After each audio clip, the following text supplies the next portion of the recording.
Second year. तो हम यहाँ बात कर रहे थे अपने बीओडी के बारे में। देखिए बीओडी का मतलब क्या होता है, तो इसकी full form biochemical oxygen demand. ठीक है, बायोकेमिकल यहाँ पे किस चीज़ को रेफर करता है, आपके माइक्रोब को। आपको सहूलियत के लिए बताया जा रहा है यहाँ पे, क्योंकि बायोकेमिकल को हिंदी में बोलते हैं हम जैविक।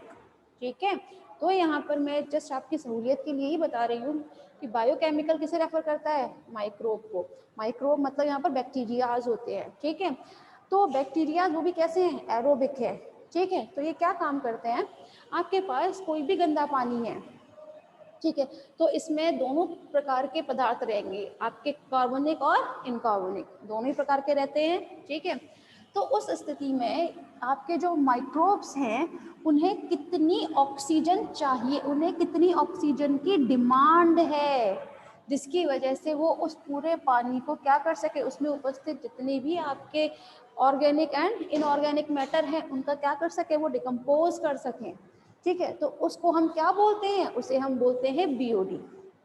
समझ में आया। अगर हमें पानी की गंदगी नापनी है कि भाई इसमें कितनी गंदगी है, इस पानी में कितनी गंदगी है, तो हम जनरली दो तरीके के टेस्ट करते हैं। एक होता है बीओडी, एक होता है सीओडी। बीओडी के थ्रू करेंगे हम माइक्रोब के थ्रू, बायोकेमिकल है चूंकि है। ठीक है, तो इसीलिए माइक्रोब के थ्रू होगा। वहीं पर जो आपका सीओडी है, तो सीओडी का फुल फॉर्म होता है केमिकल ऑक्सीजन डिमांड। ये इसमें हम यूज करते हैं जनरली केमिकल्स का। ठीक है, अगर हम इस पानी में कुछ केमिकल्स यूज करें, जैसे फॉर एग्जांपल कुछ भी आप सोडियम हाइपोक्लोराइट यूज करते हैं, क्लोरीनेशन करते हैं, कुछ भी, तो हम उसके आधार पर हम इसको मेजर करते हैं कि इस पानी में कितनी गंदगी है। भाई ज़्यादा गंदगी को साफ करने के लिए जाहिर सी बात है हम क्या करेंगे, ज़्यादा अमाउंट लेंगे उस चीज़ का, है ना, क्वांटिटी हमारे लिए ज़्यादा लग जाएगी। तो वही चीज़ हमारे यहाँ केमिकल ऑक्सीजन डिमांड में चाहिए। मतलब इसमें जो ऑक्सीजन की जो प्रोसेस होती है, ठीक है, इसमें जो ऑक्सीडेशन की प्रोसेस होगी वो केमिकल बेस्ड होगी। सीओडी में जो ऑक्सीजन, जो आपका ऑक्सीडेशन की प्रोसेस है, ठीक है भाई, इसमें उपस्थित जितने भी आपके ऑर्गेनिक एंड इनऑर्गेनिक मैटर हैं उनको ऑक्सीकृत करने के लिए, उसको ऑक्सीडाइज करने के लिए जितने केमिकल की जरूरत होगी, ठीक है, ये किस पर डिपेंड करता है, केमिकल्स पे। ठीक है, तो जितने केमिकल्स की होगी उसी को हम क्या बोलते हैं, सीओडी। क्लियर हुआ बीओडी एंड सीओडी में डिफरेंस? किसी को परेशानी है तो पूछ लीजिए, क्योंकि ये डिफरेंस सुनना समझ में नहीं आएगा। पूछना चाहते हैं आप, पूछ लीजिए, बीओडी एंड सीओडी क्लियर है? चलें, हाँ भाई, ठीक है। तो यहाँ पर एक बार फिर से बात बता देती हूँ, यहाँ पर हम पढ़ रहे थे अपना measurement of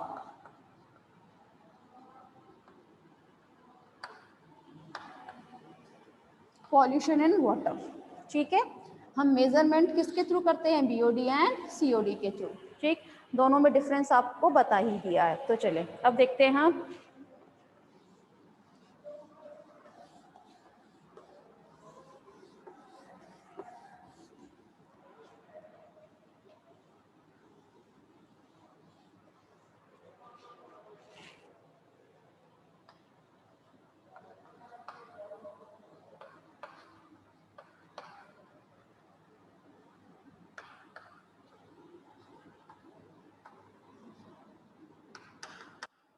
purification of water. Purification of water से मतलब होता है इसे हमें अब क्या करना है, वाटर को प्यूरिफाई करना है। और प्यूरिफाई किस तरह से करना है, ठीक है, अब वही हम यहाँ पर मेथड पढ़ेंगे। सबसे पहला यह मेथड है आपका sedimentation.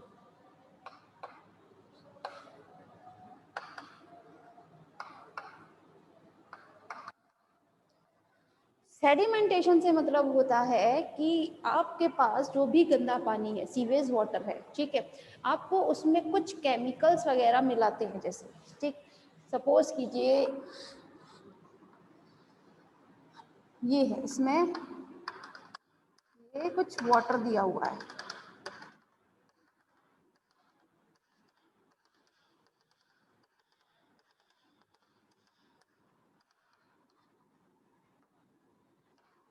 This is a waste water.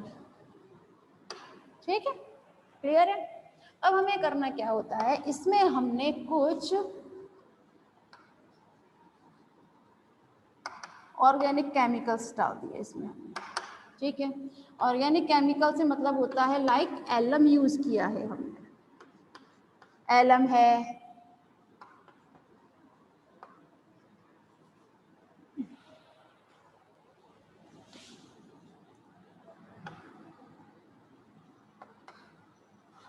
Chlorine है, ठीक है, हम कुछ भी यूज कर सकते हैं।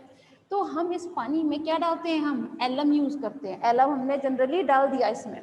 तो क्या होगा, इसमें उपस्थित जितनी भी गंदगी है, ठीक है, जितनी भी आपकी जो गंदगी उपस्थित है वो क्या होगी, वो नीचे की तरफ बैठना स्टार्ट हो जाएगी,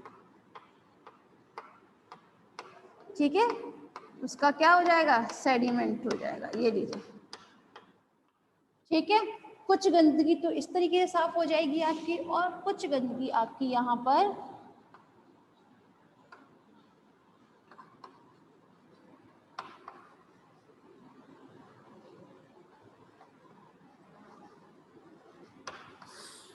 फ्लोक्यूलेंट बनाएगी, ठीक है, क्या बनाएगी, फ्लोक्यूलेंट बनाएगी ये, जो इस तरीके से पानी में तैरती है और कुछ टाइम के बाद ये भी नीचे तली में बैठ जाएगी, ठीक है। फिर हम क्या करेंगे, इसे हम जस्ट फिल्टर कर लेंगे, इस पानी को हमने क्या किया, फिल्टर कर लिया, क्लियर है। सेडिमेंटेशन में क्या होता है, एक बार फिर से बता देते हैं। आपके पास कोई वेस्ट वाटर था, उसमें आपने कुछ केमिकल्स यूज किए, उसमें चाहे तो एलम, एलम मीन होता है फिटकरी, ठीक है, आपने सुना भी होगा कि पानी का शुद्धिकरण फिटकरी के द्वारा भी होता है, ठीक है। तो हमने यहाँ पे क्या यूज किया है, एलम यूज किया है, एलम हमने इसमें डाल दिया, तो उसकी वजह से क्या होगा, इसमें जितनी भी गंदगी थी, सारी तो नहीं लेकिन हाँ कुछ गंदगी, इसमें से कम आपके जो ऑर्गेनिक मैटर थे वो आपके नीचे उससे क्या करेंगे, रिएक्शन करेंगे उससे, और रिएक्ट करने के बाद नीचे साइड से बैठ जाएंगे तली में, ठीक है, और कुछ फ्लोरकेट बनाते हैं, ठीक। फिर हम उसको क्या करेंगे, छान लेंगे, उसको हम फिल्टर कर लेंगे, ये रहा, क्लियर है। चलें, फिल्टर करने के बाद अब हम क्या करते हैं, इसमें चाहे तो हम इसे फिल्टर कर लें, इसमें हम लोग जनरली एक्टिवेटेड कार्बन भी हम लोग यूज करते हैं। एक्टिवेटेड कार्बन आप लोगों ने जनरली सुना भी होगा,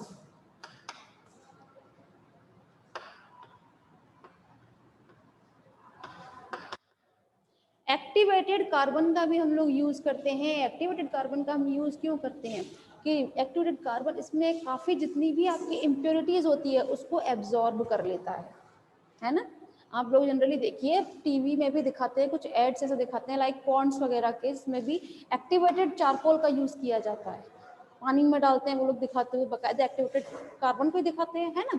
तो वो क्या करते हैं, आपके वेस्ट वाटर में जितनी भी आपकी इम्प्योरिटीज है, ठीक है, तो इसमें उपस्थित क्या चीज होगी, इम्प्योरिटीज होंगी, ठीक है। तो इन इम्प्योरिटीज को क्या करेगा, वो एब्जॉर्ब कर लेगा, कौन, एक्टिवेटेड कार्बन, क्लियर है यहाँ पर। तो यहाँ पर हम अभी स्टडी क्या कर रहे हैं, प्यूरिफिकेशन ऑफ वेस्ट वाटर, इसमें है फर्स्ट है सेडिमेंटेशन, क्लियर हुआ यहाँ पर ये टॉपिक सेडिमेंटेशन, क्लियर है सभी को, कोई प्रॉब्लम है तो पूछें, नहीं तो फिर आगे चलते हैं। फिल्टर की प्रोसेस तो नॉर्मल होती है क्लास, जैसे आप लोग अब तक पढ़ते आए हैं जनरली, इसको हम क्या करते हैं, फिल्टर करेंगे। फिल्टर के लिए चाहे तो आप मिट्टी के कुछ बर्तन ले लीजिए, भाई सबसे अच्छा अगर फिल्टर माना जाता है ना तो मिट्टी का माना जाता है। जनरली आज भी घरों में घड़े यूज होते हैं, घड़ों का पानी बहुत यूज किया जाता है घरों में, क्यों, क्योंकि एक तो उसमें प्यूरिफिकेशन की कोई टेंशन नहीं होती, वो खुद ब खुद प्यूरिफाई करता रहता है पानी को, इसलिए। तो जनरली आप फिल्टर का भी अगर काम लेते हैं तो इसके लिए या तो आप कोई मशीन यूज करेंगे, अदरवाइज आप उसको नॉर्मली जो क्या कहते हैं मिट्टी के बर्तन होते हैं उसके थ्रू भी आप उसको फिल्टर कर सकते हैं, ठीक है। चलिए नेक्स्ट देखते हैं आपका,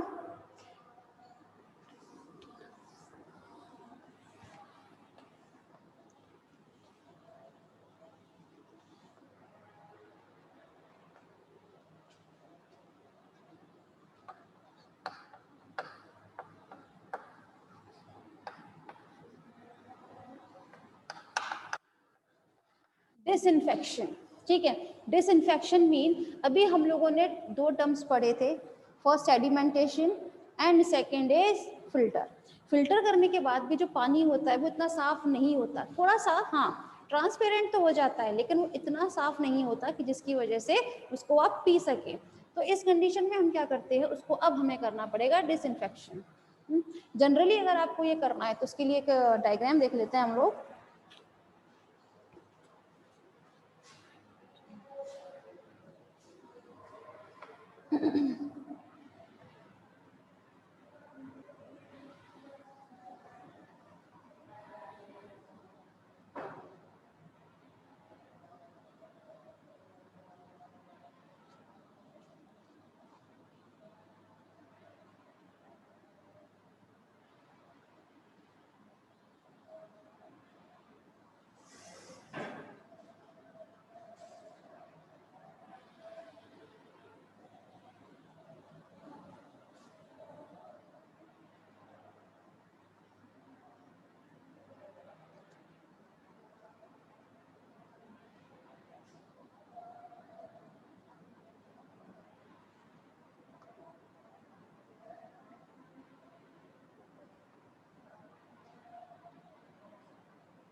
सेकेंड ईयर ये टॉपिक थोड़ा इम्पोर्टेंट ज़्यादा है, ठीक है, तो इसको आप थोड़ा सा अच्छे से याद करेंगे।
हाँ भाई सेकेंड ईयर, जरा ध्यान दीजिएगा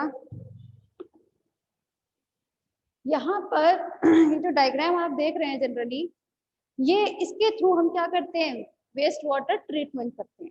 ठीक है, हमारा टॉपिक जो है वेस्ट वाटर ट्रीटमेंट, वो इसके थ्रू किया जाता है एक बहुत छोटे लेवल पर।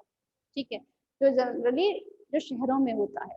किस तरीके से करते हैं, ये फर्स्ट चैम्बर जो देख रहे हैं, ये बहुत बड़ा टैंक होता है जिसमें आपका सीवेज वाटर आता है। ठीक है, इसीलिए लिखा हुआ है यहाँ पर raw water reservoir.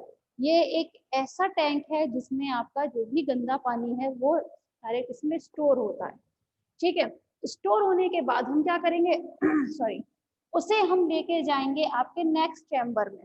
Next chamber में लेके जाते हैं जहां पर हम क्या कराते हैं, वहां पर एरिनेशन की प्रोसेस होती है। एरिनेशन का मतलब होता है यहाँ पर हम एयर एंट्री कराएंगे, वो भी स्प्रे के मेथड में।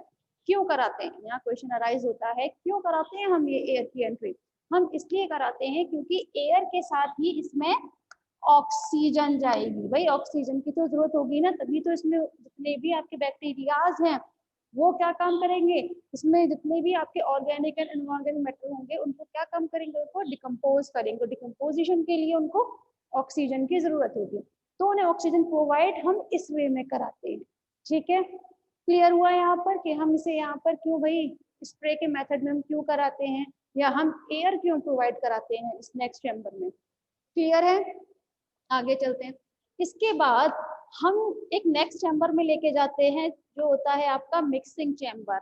मिक्सिंग चैम्बर में हम क्या काम करते हैं, किसे मिक्स करते हैं, यहाँ पर हम केमिकल्स मिक्स करते हैं जनरली। ठीक है, केमिकल्स हम मिक्स करते हैं जनरली, चाहे तो हम क्लोरीन मिक्स करें, क्लोरीन को हम लोग लास्ट में करते हैं। यहाँ पर हम थोड़े बहुत, जैसे हाइपोक्लोराइड, सोडियम हाइपोक्लोराइड हुआ, या फिर आपके और भी हैं। ठीक है, हम यहाँ पर उन केमिकल्स को ऐड कराते हैं और वहां पर उनको हम मिक्स करते हैं। क्लियर है, यहाँ मिक्स करने के बाद फिर हम उसको नेक्स्ट टैंक में लेके जाते हैं, और वह नेक्स्ट टैंक कौन सा होता है, फ्लोरिफिकेशन टैंक। इस टैंक में क्या काम होता है, थोड़ी देर पहले ही बताया था, ये फ्लोकेंट की प्रोसेस होती है। ये यहाँ पर क्या बनते हैं, यहाँ पर फ्लोक्यूलेंट बनते हैं। ये फ्लोक्यूलेंट क्या होते हैं क्लास, ये एक, हिंदी में तो खैर ऊनी बोलते हैं, समझ नहीं आएगा आपको।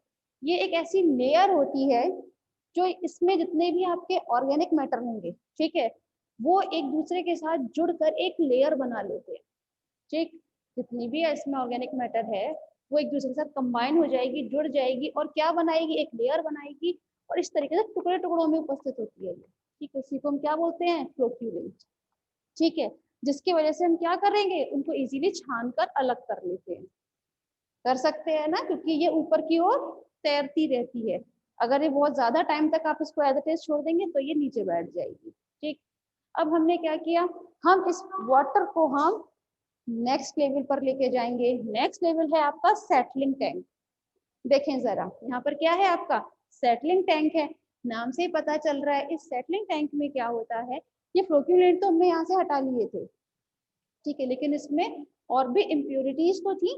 अब इन इम्प्योरिटीज को हम जब लेकर गए हैं सेटलिंग टैंक में, तो वो नीचे क्या हो जाएंगी, सेडिमेंटेशन की, प्रेसिपिटेट हो जाएंगी एक तरीके से। ठीक है, यहाँ पर नीचे बॉटम में जाकर वो जमा हो गई यहाँ। ठीक, फिर हम क्या करेंगे, इसे पंप के थ्रू इसे हम नेक्स्ट चैम्बर में भेजेंगे। ठीक है, जहां पर क्या होता है, इनका फिल्ट्रेशन होता है। फिल्ट्रेशन में भी यहाँ पर कई सारी लेयर्स हैं, देखें जरा। ठीक है, तो अलग अलग मेथड के थ्रू होता है। तो यहाँ पर हम क्या करेंगे, अपने इसमें से जितना भी आपकी इम्प्योरिटीज जो थी वो यहाँ बॉटम में जो बैठ गई थी, उन्हें छोड़कर बाकी को हम पंप के थ्रू इसमें ट्रांसफर कर देते हैं। क्लियर है, यहाँ पर ये पानी क्या होगा, फिल्टर होगा।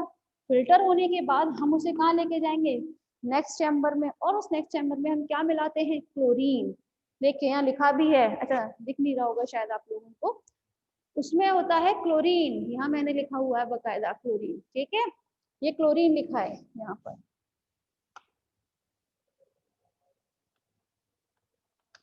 यहाँ प्रोसेस होती है क्लोरीनेशन की, किसकी प्रोसेस होती है, क्लोरीनेशन की। तो क्लोरीनेशन मीन इसमें हम क्या ऐड करेंगे, अपनी क्लोरीन ऐड करेंगे, ठीक है। लेकिन क्लोरीन ऐड करने के लिए भी क्लास आप लोग जानते होंगे कि अब क्लोरीन इतनी ऐड नहीं की जा रही है। क्यों नहीं की जा रही है? क्योंकि क्लोरीन आपके बैक्टीरियाज को तो मार देती है, जो आपके हार्मफुल बैक्टीरियाज या वायरसेस उनको तो मार देती है, लेकिन उसमें जितने भी आपके स्पोर्स होते हैं, अब तो आप लोग सभी जानते हैं स्पोर्स क्या होते हैं, मतलब बैक्टीरियाज को तो ये मार देती है, ठीक है। लेकिन जो इसमें स्पोर्स होते हैं उन्हें ये नहीं मार पाती, तो वो अलाइव रह जाते हैं आपके पानी में, ठीक है। तो उन्हें मारने के लिए भी या तो उसको बहुत ज्यादा देर तक क्या किया जाए, उन्हें उबाला जाए, ठीक है, बहुत ज्यादा देर तक उनको बॉईल किया जाए, तो इनके स्पोर्स मर सकते हैं, अदरवाइज ये इतना इजी नहीं होता, ठीक है। पर फिलहाल यहाँ पर हमने इसको नेक्स्ट चैम्बर में लेकर गए, जहाँ पर हम क्या करेंगे, क्लोरीनेशन की यहाँ पर प्रोसेस होगी। क्लोरीनेशन की प्रोसेस के बाद हम क्या से नेक्स्ट में लेके जाएंगे टैंक में, जिसको हम क्या बोलते हैं, स्टोरेज टैंक बोलते हैं। स्टोरेज टैंक मीन होता है यहाँ पर पानी पूरी तरह से साफ आ चुका है, क्लियर है। जहां से फिर हम क्या करेंगे, उसको सप्लाई के लिए तैयार है वो पानी अब, क्लियर है। किसी को परेशानी है इससे रिलेटेड तो पूछ लें आप।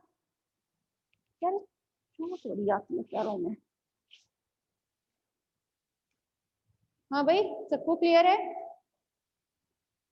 तो चले एक काम करते हैं, फिर आज की मीटिंग में इतना ही रखते हैं। किसी को वैसे परेशानी तो होगी नहीं? सेकेंड ईयर जवाब तो दे दिया करो यस और नो में। भाई मुझे भी तो फीडबैक मिलना चाहिए कि जिससे मैं कल के लिए आपको यही तैयार कराऊं या कुछ और, मुझे तो पता चले, क्योंकि आज का टाइम तो हो गया। नो मैम मतलब सब कुछ क्लियर हो गया। चलो ठीक है, अच्छी बात है भाई। कोई परेशानी होगी तो फिर कल बात करते हैं, ठीक है। आज की मीटिंग में इतना ही रखते हैं। चलिए मैम बता दीजिए।